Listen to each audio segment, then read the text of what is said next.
तो दोस्तों, जहां आधे एवेंजर्स की कहानी एमसीयू के तीसरे फेज के साथ खत्म हो गई है, वहीं अभी आधे हीरोज का सफर थोड़ा और आगे बढ़ने वाला है, जिनमें से एक एवेंजर है हॉकाई। और अब हॉकाई की एक नई सीरीज आने वाली है, जिसका ट्रेलर हमारे सामने आ चुका है।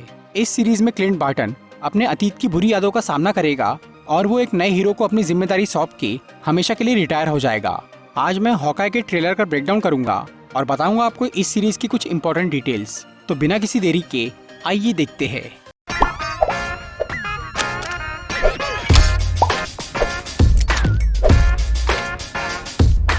इस सीरीज की स्टोरी एवेंजर्स एंड गेम के बाद की है।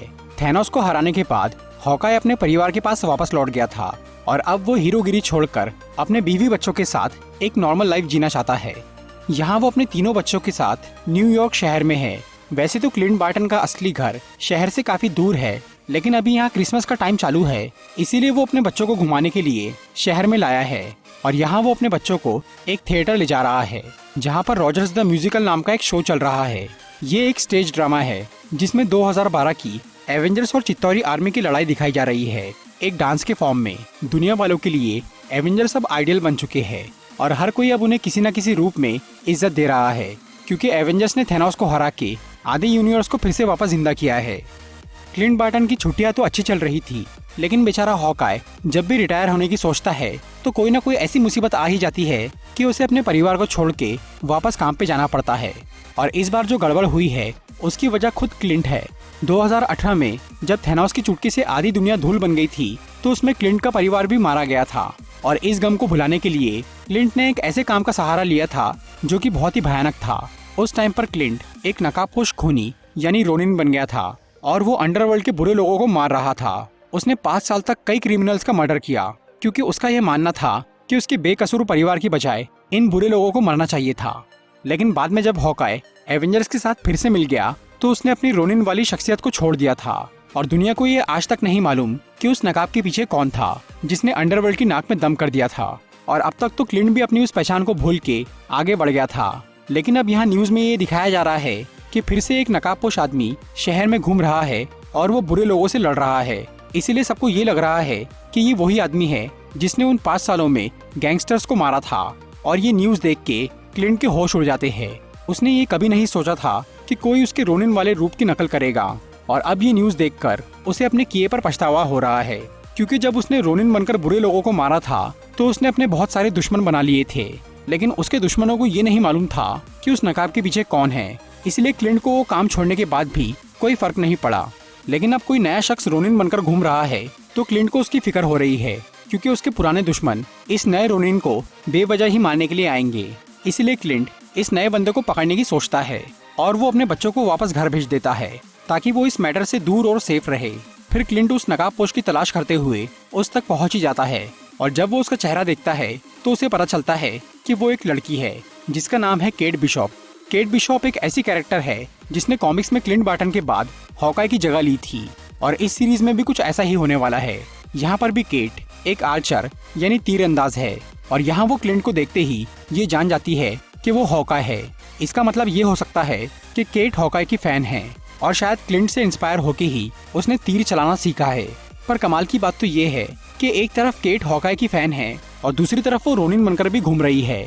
ये कोई मामूली इत्तेफाक तो नहीं लगता। शायद केट ने किसी तरह ये जान लिया है कि क्लिंट बार्टन ही रोनिन था, इसीलिए वो वैसा ही रूप धारण करके अपने फेवरेट एवेंजर जैसा सुपर हीरो बनना चाह रही है। लेकिन उसके इस अवतार की वजह से असली रोनिन के दुश्मन उसके पीछे पड़ गए हैं और उनसे केट को बचाने के लिए क्लिंट को मैदान में उतरना ही पड़ा। ट्रेलर में हमें दिखता है कि क्लिंट और केट के पीछे कुछ गुंडे पड़े हैं जिन्होंने ट्रैक सूट पहना हुआ है। इस गैंग का नाम है ट्रैक सूट ड्रैकुलास, जो कि कॉमिक्स में हॉकाई के दुश्मन थे। मूवी में शायद क्लिंट ने अपने रोनिन अवतार में इन ट्रैक सूट वाले गुंडों से पंगा लिया होगा, इसीलिए अब वो केट को असली रोनिन समझ के उसे मारने आए हैं। लेकिन केट को बचाने के लिए क्लिंट बीच में आ जाता है, जिसकी वजह से वो दोनों ही ट्रैक सूट ड्रैकुलास के टारगेट बन गए हैं। और यहाँ उन्होंने क्लिंट को किडनैप कर लिया है और केट उसे बचाने की नाकाम कोशिश कर रही है। कॉमिक्स में केट बिशॉप हॉकाई की स्टूडेंट थी और वो उसे ट्रेनिंग लेकर काफी एक्सपर्ट बन गई थी। इस सीरीज में भी ऐसा ही होने वाला है। यहाँ केट क्लिंट के साथ रहकर अपनी स्किल्स में मास्टरी हासिल कर रही है। अब तक की एमसीयू मूवीज में हॉकाई पर कभी इतना ध्यान नहीं दिया गया था, लेकिन इस सीरीज में हमें क्लिंट बार्टन की कमियां और खूबियाँ दोनों ही अच्छी तरह दिखाई जाएंगी। जैसे कि इस सीन में हमें हॉकाई के एरोस के बारे में पता चलता है। यहाँ वो केट को एक एरो देता है जिससे हमला करने पर एक कार ब्लास्ट हो जाती है, लेकिन क्लिंट उस एरो को नॉर्मल बोल रहा था। मतलब सोचिए कि उसके पास और कितने डेंजरस एरोज होंगे। इसके अलावा ट्रेलर में एक और इंटरेस्टिंग डिटेल देखने को मिलती है। यहाँ क्लिंट के कान में एक मशीन लगी है। पहली बार में तो ये किसी को भी एक ईयरपीस लगेगा जो कि एवेंजर्स अपने मिशन के टाइम पर पहनते हैं, लेकिन ये कोई ईयरपीस नहीं है क्योंकि क्लिंट अभी कोई मिशन पर नहीं है। ये असल में एक हियरिंग मशीन है। कॉमिक्स में अक्सर ये दिखाया जाता है कि क्लिंट को एक कान से थोड़ा कम सुनाई देता है क्योंकि उसके एक दुश्मन ने उसके कान पे चोट पहुंचाई थी, और अब लग रहा है कि एमसीयू में भी हॉकाई की हियरिंग प्रॉब्लम दिखाई जाएंगी। इस सीरीज में हमें केट बिशॉप के अलावा 2 और सुपर हीरोइंस दिखने वाली है। पहली है माया लोपेज यानी इको। ये कैरेक्टर और इसका रोल प्ले करने वाली एक्ट्रेस दोनों ही डेफ है, यानी वो सुन नहीं सकती। कॉमिक्स में माया लोपेज आगे जाकर रोनिन बन गई थी, और इस सीरीज में हॉकाई और रोनिन की बात होने वाली है, तो यहाँ भी माया लोपेज रोनिन बन सकती है। इसके अलावा इस सीरीज में नई ब्लैक विडो यानी येलेना बेलोवा भी दिखने वाली है। ब्लैक विडो मूवी की पोस्ट क्रेडिट सीन में हमने देखा था कि वैलेंटीना ने येलेना से झूठ बोल के उसे हॉकाई का दुश्मन बना दिया था। इसीलिए अब येलेना क्लिंट से बदला लेने के लिए उसका पीछा करते हुए यहाँ पहुँच जाएगी। तो दोस्तों, ये था हॉकाई सीरीज का ट्रेलर ब्रेकडाउन वीडियो। अगर आपको ये वीडियो अच्छी लगी हो तो इसे लाइक और शेयर जरूर करिए, और ऐसी इंटरेस्टिंग वीडियोस देखने के लिए सब्सक्राइब कीजिए हमारा चैनल और इस बेल को दबाइए ताकि आपको हमारी वीडियोस सही टाइम पर मिल सके। I'm walking alone, the streets are empty. The only thing I can see is my own silhouette. I'm getting stronger, step by step. The clock is ticking, but there's no time for me.